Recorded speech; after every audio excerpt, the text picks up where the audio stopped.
இஸ்லாம் எப்போதும் விரும்புது இந்த இரக்கத்தை.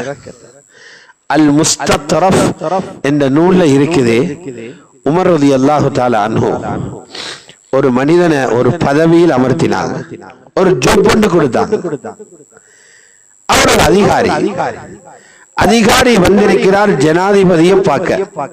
இது போல நம்ம இந்த காலத்துல பார்க்கிறது போல ஜனாதிபதிகள் அல்ல. அமீருல் முஃமினீன் உமர் இப்னுல் கத்தாப் கேட்டாலே உலகம் நடங்குது. அவர் போற பாதையில ஷைத்தானே வர்றது இல்ல என்ன புகாரி ஷரீஃப்ல இருக்குது. இவ்வளவுதான். ஆனா வீட்டுக்கு போய் பார்த்தா ஹஜ்ரத் உமர் ரலியல்லாஹு அன்ஹு ஒரு சின்ன பிள்ளைய போல இருக்கிறாங்க. அவங்க வீட்டில் இருக்கிற குழந்தைகள் ஹஜ்ரத் உமருடைய நெஞ்சில ஏறி குதிச்சு விளையாடுறாங்க. அவர்களோட ஹஜ்ரத் உமர் விளையாடுறாங்க.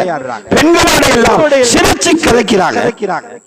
இவர் வந்தவர் சொன்னாரு, அமீருல் முஃமினீன், நீங்க இப்படி பிள்ளைகளை எல்லாம் நெஞ்சில ஏறி விளையாட விட்டு இருக்கிறீங்க, எவ்வளவு மதிப்பான ஆள் நீங்க. ஹஜ்ரத் உமர் கேட்டாங்க, நீங்க வீட்டுக்கு போனா எப்படி இருப்பீங்க?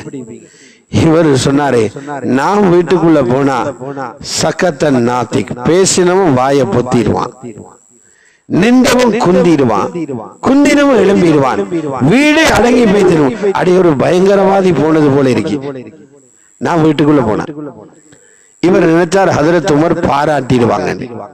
நீ போனுன்னு வீட்டில் உள்ள மனைவி பிள்ளைகளும் பயந்து நடுங்கிறாங்க, நீ பயங்கரவாதி அப்ப சொன்னாங்க. ஹஜ்ரத் உமர், இவனை பதவியிலிருந்து இழுத்து வீசுங்க, பதவிக்கு தகுதியற்றவன், தனது மனைவி பிள்ளைகளுடைய இரக்கமாக நடந்து அவர்களுடைய மனதை வெல்லாதவன், ரசூலுல்லாஹ்வுடைய உம்மத்துக்கு அதிகாரம் செலுத்த தகுதியற்றவன், பதவியிலிருந்து நீக்கம் செஞ்சான்.